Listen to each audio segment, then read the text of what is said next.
What is going on, ladies and gentlemen, all you beautiful people out there? I'm Verlos Guzzi here, back again with another video for you all today. And as enthusiastic as I may appear, I mean, to be honest, it has been a pretty good day.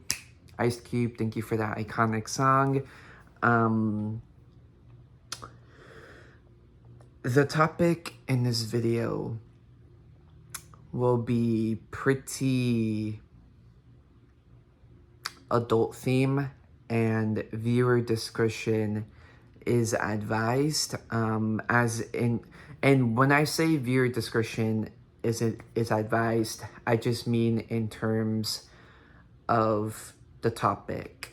Not necessarily that I'm gonna show any grotesque images or anything along those lines.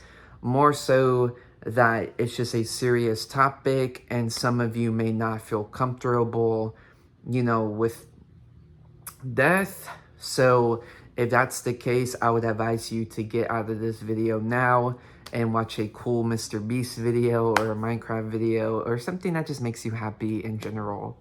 Because I understand if you don't want to feel upset. And for that, I'm sorry. But if I'm being honest, I just have a lot on my mind right now, and I guess in particular I have death on my mind. Does it involve me? I don't know, maybe.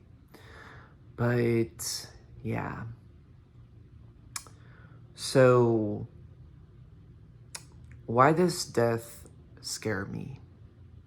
Well, death scares me for two reasons. One reason being that it can happen so unexpectedly. And I hate that concept of dying. Like, when I die, I do not want to die unexpectedly. And that's my opinion. Because you see, some people might see it as a blessing in disguise, if you will. Because some people like to think of it as a peaceful death, which in a sense, yes, that's true. Looking at particular incidents, there's definitely a lot of ways to look at it. For instance, Kobe and Gianna Bryant, rest in peace to everyone in that helicopter crash in general. But that helicopter crash was essentially death on impact, meaning nobody on the helicopter knew that they died. And even if they knew that they died, it was literally a millisecond. See what I'm saying? So like they had, like, and another example would be the Titanic submarine. Those people, my condolences to everyone in this video, by the way, in general. Just anyone I talk about, just anyone who has died, like, my condolences to their families. God bless y'all, and rest in peace to everyone. But the Titanic submarine, those people died spontaneously, meaning they didn't suffer in any sense. So when I talk about dying without realizing that you died, I can kind of see why people would think it's a peaceful death, because in a sense, yes, it is. In the sense that you don't suffer, in the sense that you don't feel pain, and you just die without knowing it. I mean, yeah, that's peaceful in a way. But for me, I find that super, super terrifying. And I could never, ever, ever want to, I would never want to go through that. I would not want to go through that. And thinking about it makes me feel so uncomfortable because it's such an ugly way to go out, in my opinion. Because this is me, right? This is my ideology. I'm living this beautiful life and I'm living the way I want to live. And then out of nowhere, someone comes to the back of my head, points a gun at me, and shoots me. And I just see blackness. Just blackness. Like that.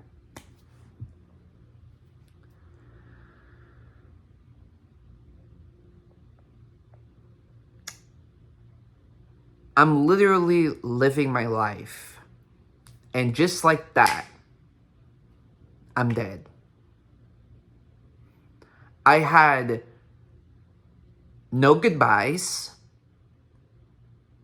I had no, what's the word I'm looking for? Like, I had no comfort. I had no, I had no sense that I was going to die. I just died. Like, I died without realizing that I died.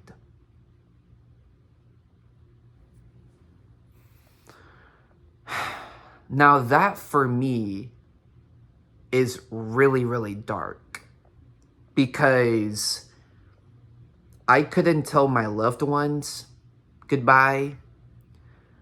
I couldn't have like a peace or acceptance where I kind of just come into acceptance that I'm going to die and I'm kind of like ready to die in a sense. I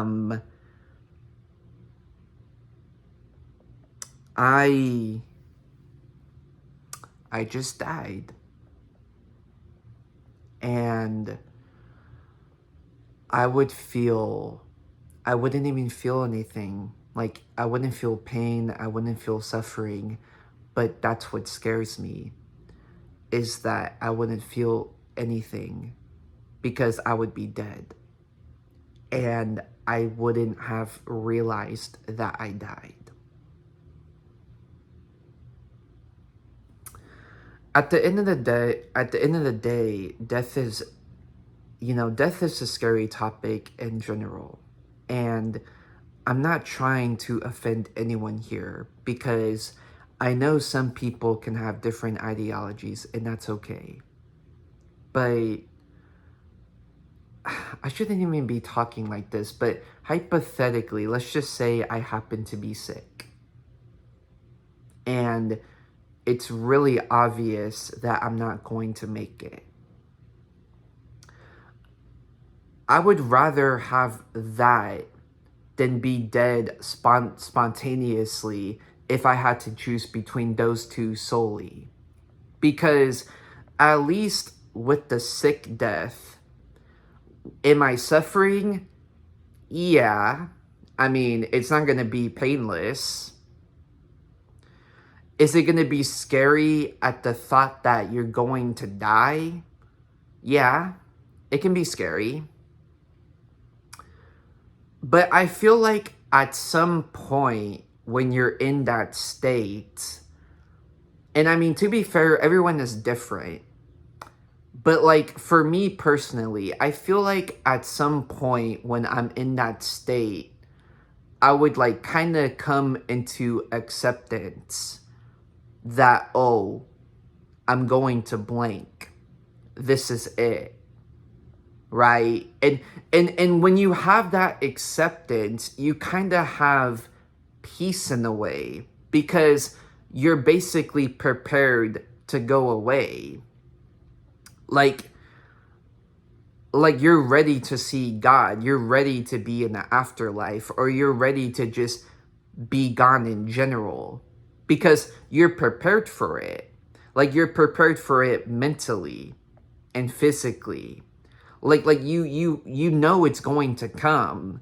So you're prepared and you just accept it, right? Now, some people don't accept it, which is depressing, because yeah, it's really hard to be in that state, and I wouldn't wish that on my worst enemy, because having to, I mean, that's like such mental distraught, just being in a really critical condition where the doctors have to tell you, yeah, you're not going to make it.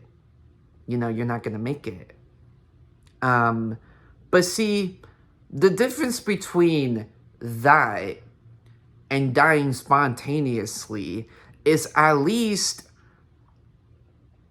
and I think I already said this, but at least when you're sick and you're going to die, there's a lot of things to consider. One, you know you're going to die. Two, you get to say your proper goodbyes, and you don't have to, and you can ensure like your goodbyes. Like you can say what you want to say. You can do what you want to do. Does that make sense? Like I remember there was this sick patient around the time that Force Awakens was going to come out, which, for those of you who don't know, is Star Wars Episode 7. And during this time, this was the comeback to Star Wars. So obviously this film was really, really highly anticipated, because people were like, oh my God, Star Wars is coming back. Like, that's so awesome.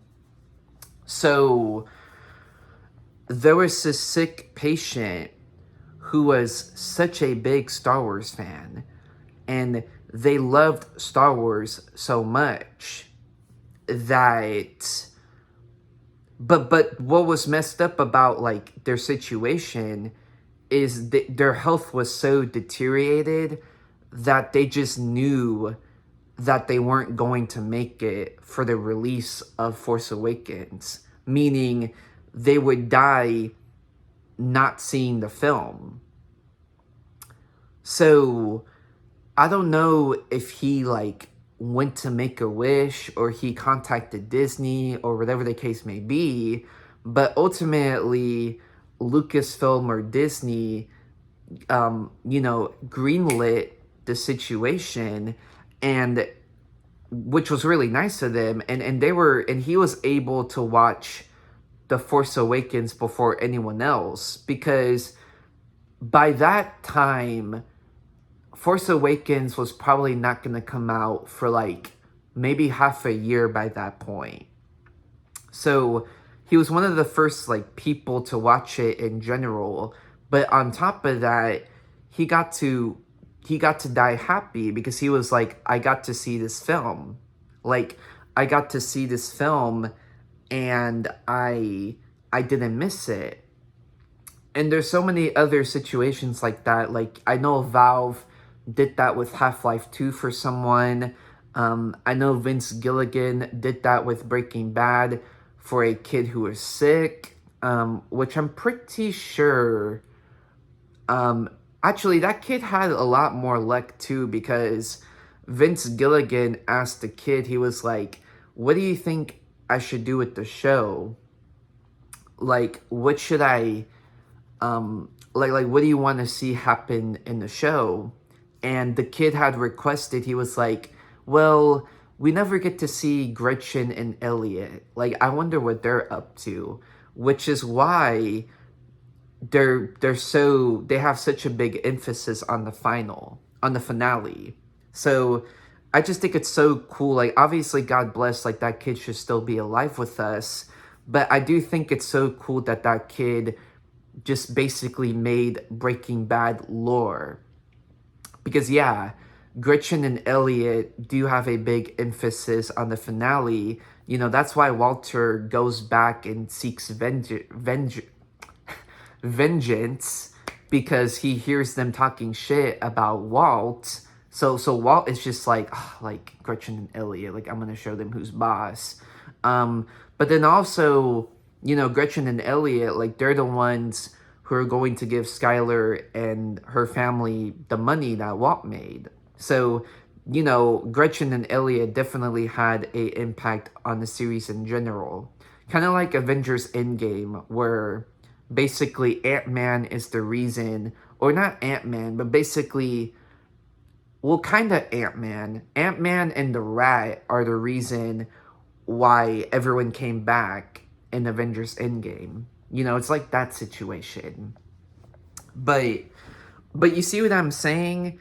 Like when you're in a situation like that, you have all those pleasures. You have, which I mean, like, don't take this the wrong way, but in a sense, it's a blessing because it's like, yeah, you get to say your goodbyes. Your family gets to come into acceptance that you're not going to be with them anymore. Is it hard? Absolutely, it's hard. It's not easy, but psychology, that's how it works for some people. Now, I mean, some people might not be able to accept it. Like, some people might not be able to accept the fact that they're going to die. Some people want to, want to fight and live. Or some people, like in terms of family members, they don't want their loved one to go away. Which is fine. I mean, that's not for everyone. And I mean, to be fair, I'm saying this right now, and when I'm possibly in these shoes, I probably won't have the same mentality because once you live through it, it's obviously really different than talking about it, right? But personally, that's how I feel. But at the end of the day, it's a shitty situation altogether. Like, it's a terrible, terrible, terrible, awful situation that no one should be in. But yeah, compare that to dying spontaneously. And dying spontaneously, for me, it's just so much worse because I don't get to say goodbye to anyone. I don't get to, everyone who loves me has to suffer at the fact that I just died randomly. That's obviously a terrible situation. And then obviously, when you die on impact, it's almost always not a pleasant death. So, like, for instance, you're in such a grotesque car crash that you just died on impact, meaning, like, I mean, or you get shot in the head without realizing it.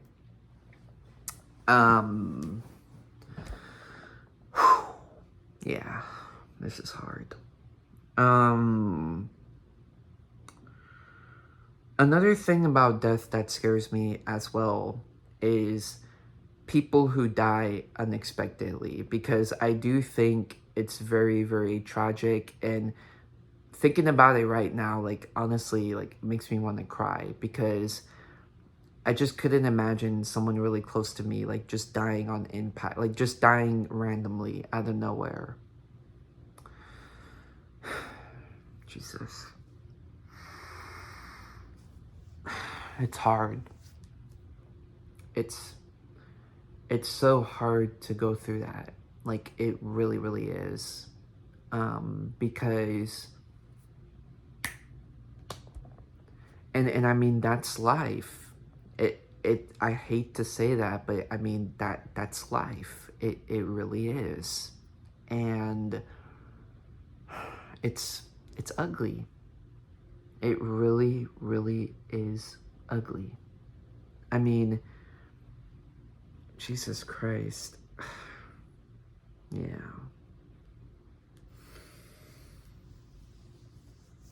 But, I mean, I don't even have anything more to say on that because I think it's self-explanatory. Like, I don't need to go into detail about it. I mean, at the end of the day, it's just an ugly feeling, and no one should have to go through that. Because, but and I mean, one thing I will say is everyone should appreciate their life and everyone should be blessed to be living on this planet. Because even if you're in a bad or good condition, it doesn't matter. At the end of the day, God put you here for a reason. And if you're not religious, you're on this planet for a reason. You're going to do good things. You're going to live a good life. Whether you're single, whether you're poor, whether you're sick, you're going to make it and you're going to succeed in life. I can assure you that. Please, please, please don't give up. And please, please, please live and live and live for as long as you can. Do that for me. But yeah, I mean, because whenever someone dies randomly, it makes you appreciate life much more.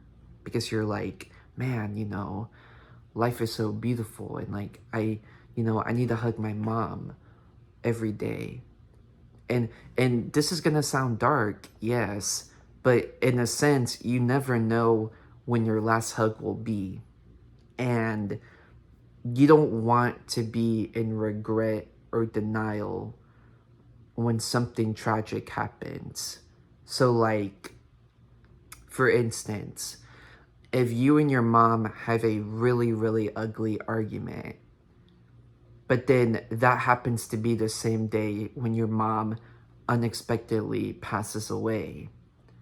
Obviously, that's really terrible because basically your mom's last memory of you was unpleasant, and your last interaction with your mom ever was unpleasant, meaning you didn't get to get a hug from her.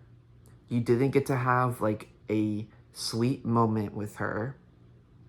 I mean, in a sense, that's always on your conscience. Like, that's always going to be on your conscience because you're always going to remember that. You're always going to be like, man, my last memory, like my mom's last day on earth was ugly.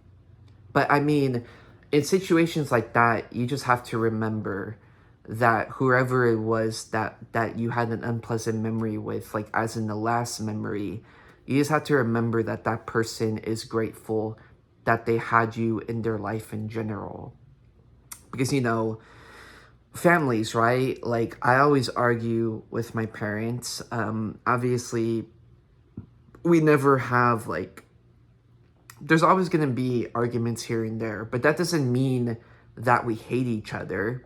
That doesn't mean that we despise each other. I mean, at the end of the day, we love each other, and we would absolutely be sad if one of us were to pass away. You see what I'm saying? So you definitely have to keep that in mind because, yeah, your last memory might have been unpleasant, but remember, whoever that person was loves you at the end of the day, and they're gonna remember the good things, not the bad things. But yeah, in terms of afterlife, this is where things get a little tricky. So, if I'm going to be brutally honest, I don't believe in heaven and I don't believe in hell. But I do believe in ghosts and spirits. Now,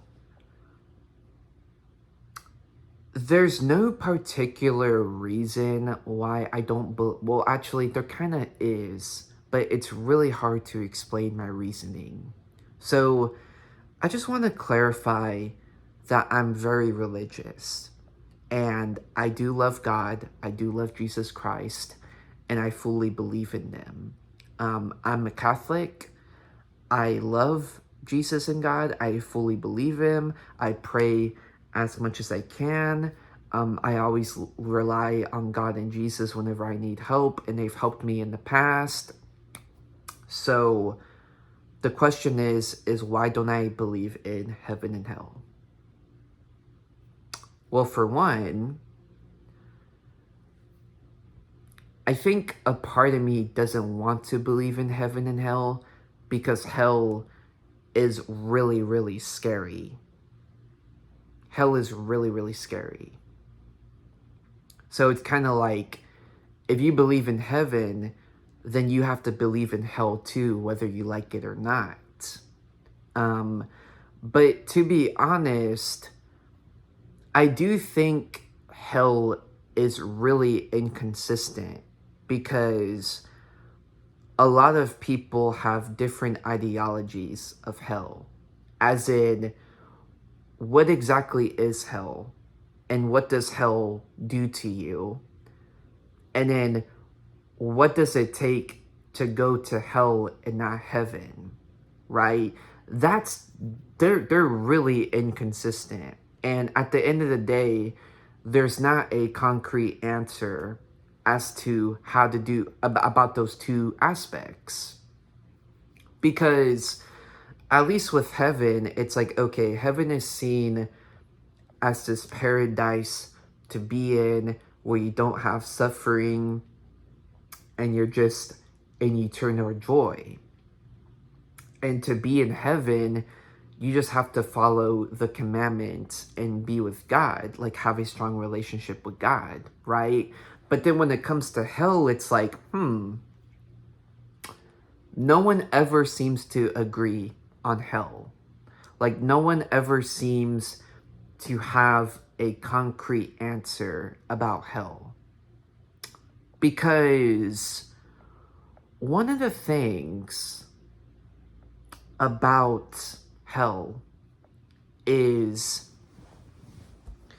hypothetically speaking, everyone should be in hell because we've all committed sins. Now, to be fair, maybe you can, like, you can pray to God and be like, God, forgive me for my sins as I have yada yada. And perhaps you go to heaven in that sense. But, hypothetically, it's like, if you steal, you go to hell. If you lie, you go to hell, etc., etc. But then some people like to have different ideologies. Like, for instance, people like to think if you do very, very grotesque things, then you go to hell. So, for instance, Hitler's in hell. Who else? I mean, just really bad people in general. Or like, if you committed a very horrendous act, like if you murdered someone in cold blood, or if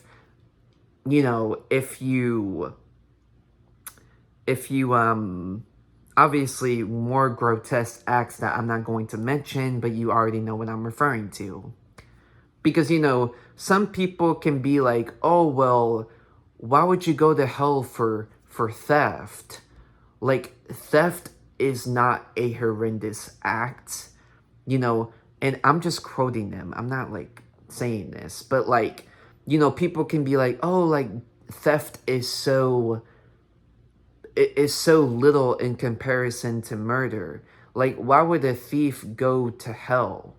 See what I mean? So there's just so many inconsistencies with hell. And I feel like a part of me makes me not want to believe heaven and hell for that reason. Because it just seems so all over the place. And honestly, like, even trying to think about it logically hurts my brain. Because either A, everyone goes to hell because we all committed sins, or B, I mean, you see what I'm saying? It's just weird. It's weird. Like, I don't even know what to say about that. It's just weird. It's weird. But yeah, and then obviously hell is scary to think about. Because it's like I said, like, what if you do go into hell for like something simple, Like, if you lied your whole life, like, does that mean you go to hell? And then obviously, like, if that's the case, then why would anyone want to die, right? Now, another reason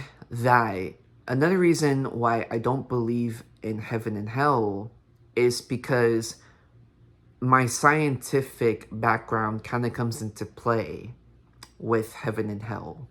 And with death, there's this big emphasis on peace, meaning when you die, you rest in peace. You rest in peace for eternity, right? Because when you rest in peace, you're brain dead. So what I like to think, this is how I interpret death personally. When you die, you just see complete blackness like that. And while that does sound scary, it's not. Because remember, you're dead. So you have no thinking whatsoever. So you're in peace because you're not stressed, you're not scared, you're not in pain, you're dead. So when you're dead, you just see full-on blackness, and that's that. I feel like, personally, when you die, that's what's going to happen. And that's where the whole rest in, well, I don't know why I'm doing that, but that's where the whole rest in peace philosophy comes into play, right? Because if heaven and hell exist, then you can't necessarily rest in peace. Now, the third thing I like to think about, which I don't know if I mentioned I said 3 or 2 things, but regardless, I just thought of something else, is, in a sense, life is kind of like a game, meaning once your life ends, it's game over, right?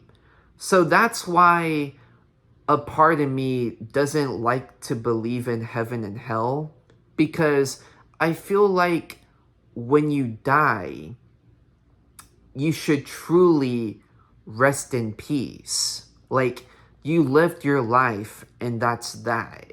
Meaning, because when you put heaven and hell into the prospect, then the whole resting in peace ideology goes away. Because think about it. Death is really impactful, and death should be taken seriously. Because when you die, no one wants to die, right? Like everyone wants to live their life. Does that make sense? So, and there's a reason for that, because you only live once, right? So, and once again, this is just my philosophy. But personally, I feel as though when you die for good. And that's that. Because if heaven and hell exist, then in a sense, we're all immortal. I mean, we never truly go away. So then, if that's the case, then why should life be taken, why should life be seen the way it is? I mean, hypothetically, if we go to heaven and hell, then what's the point of living, right? Because we know heaven awaits us, like that's what I'm trying to get at. So I think life should be seen as beautiful and breathtaking, and you should take every second to be blessed to be on earth, right? Because at some point, it's going to be your time to go, you know? So I feel like when you put heaven and hell into the perspective, it just takes away that ideology, right? Because and I mean, maybe I'm overthinking it, or like I don't know if I'm like explaining it well as I'm trying to say, but I think I got my point across. But I mean, how am I going to die? Who knows? I mean, I may end it myself. I mean, not like it matters anyways. No one's gonna be at my funeral. Not a single person is going to be at my funeral. And everyone is just going to forget about me really, really fast. Because at the end of the day, I'm lonely. And even though I check on everyone else, and I love checking on everyone else because I put others before myself. You know, yeah, that's that. But I mean, I'll be at peace. I'll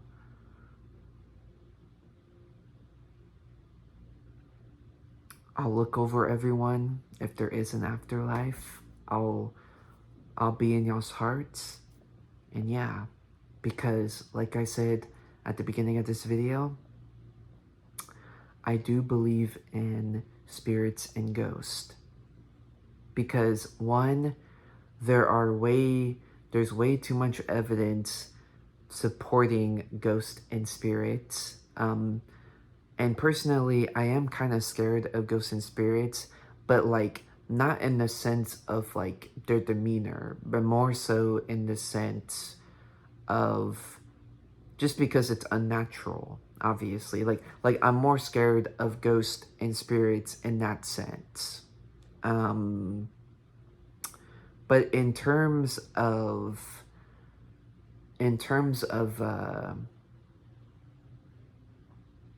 you know, like, I do think spirits and ghosts are kind for the most part, because I know there's some aggressive ghosts. Like, they like to throw shit around and they like to fuck with people. But overall, I do think there's nice ghosts out there. There's nice spirits out there. And then obviously, a lot of those spirits and ghosts like to visit their loved ones, whether it's through their dreams, signs, you know, in messages, anything in general. But the reason why I believe it so much is because in my family, I have so many stories in regards to ghosts and spirits that make me believe it, because obviously my family's not going to lie to me. My family is going to tell me the truth. And when I watch a YouTube video, I do like to believe YouTube videos or Reddit stories for the most part, but you always have to take into consideration that any of those stories on YouTube or Reddit can be either over exaggerated or they can be completely fake. So when my family told me these stories, it's like, whoa, I know my family is genuine. I know they're telling me the truth. I know they're not bullshitting with me. You see what I'm saying?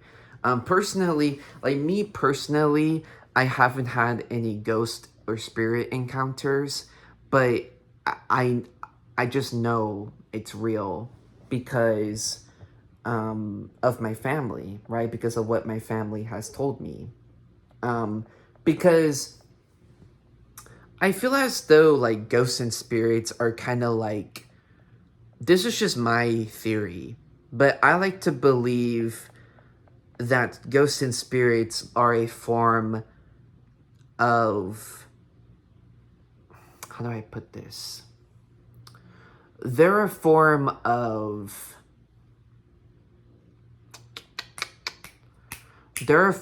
like, kind of like you getting to say your goodbyes in a sense. Like, I don't know if that makes sense. Because for instance, a lot of people like to share stories where just before a loved one passed away, their loved one visits them in their dreams and they talk to them. But the thing is like their dreams are so vivid and rich.